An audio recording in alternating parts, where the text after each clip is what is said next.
Hey there, it's Imran and you're watching Imran Plus. Welcome to my non-spoiler review of Licorice Pizza.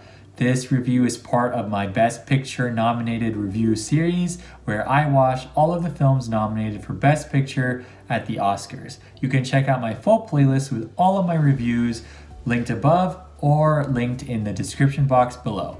And while you're there, if you haven't already, make sure you click that subscribe button so you don't miss any upcoming videos and so you can help this channel grow.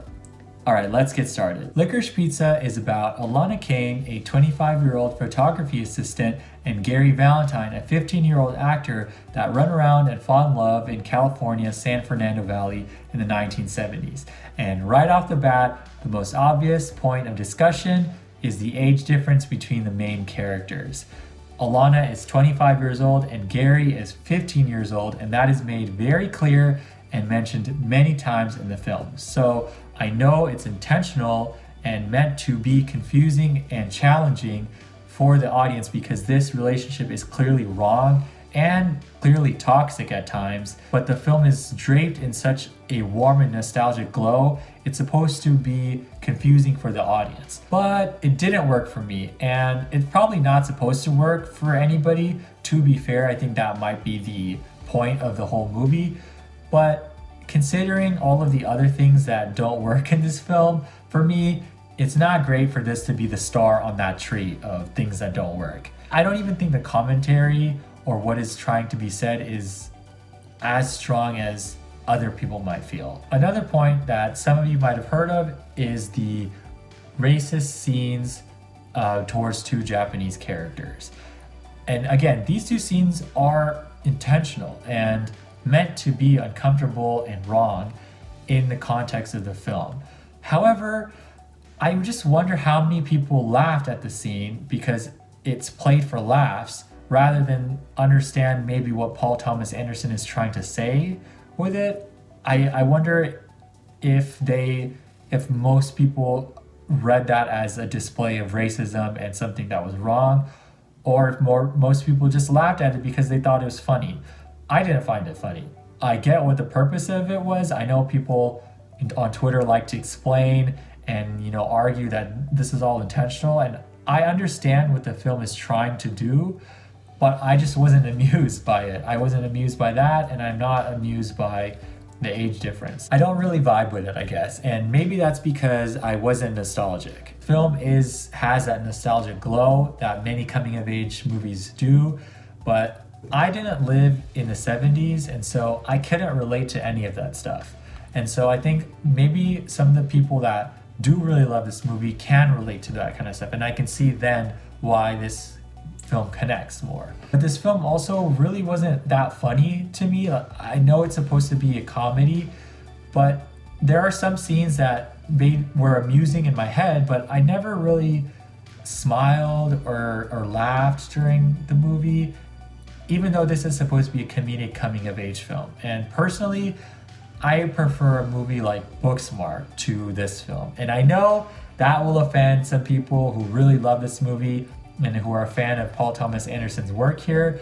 And I'll admit that this movie has more layers and commentary and is trying to do more, but it's just not that entertaining, for me at least. And I had a much better time with Booksmart. I actually laughed out loud during Booksmart. So that's how I feel about coming of age stories. Like, if you're going to have these layers and nuances, I think they should land with more people, and it didn't land with me. I also was kind of bored and waiting for the movie to end. The plot really wasn't engaging to me, even though the performances were good, until Bradley Cooper shows up.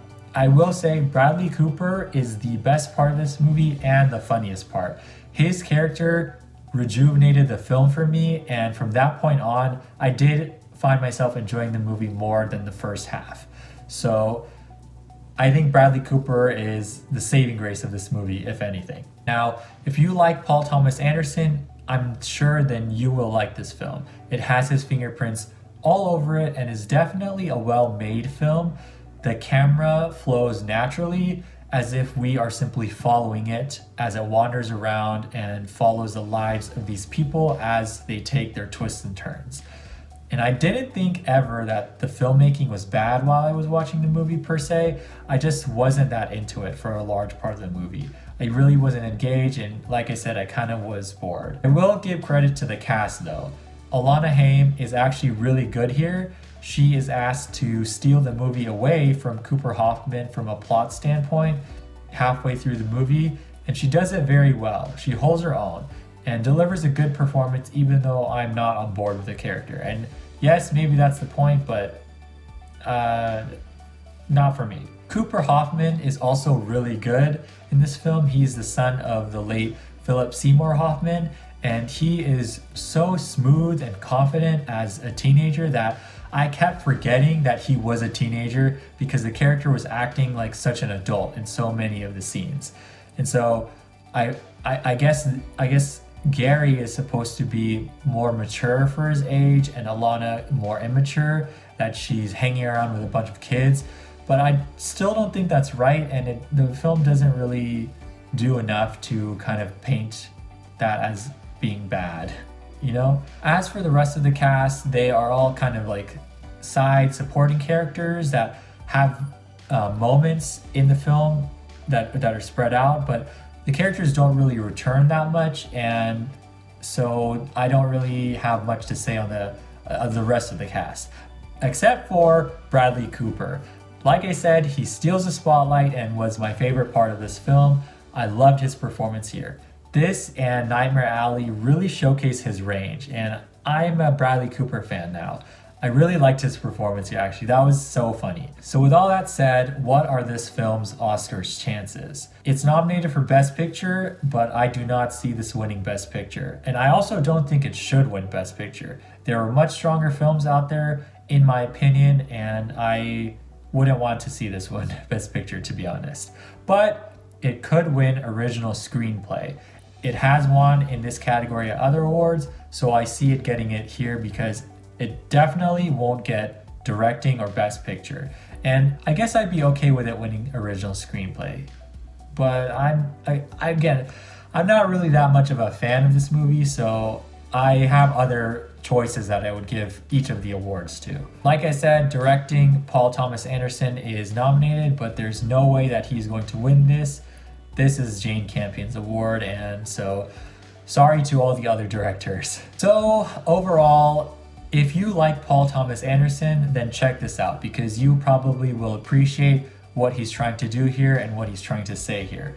But if you're not, then I don't think this film is a must-watch, to be honest.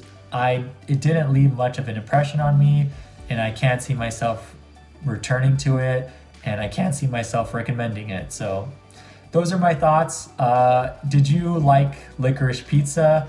Are you a fan of Paul Thomas Anderson? And what did you think of his film here?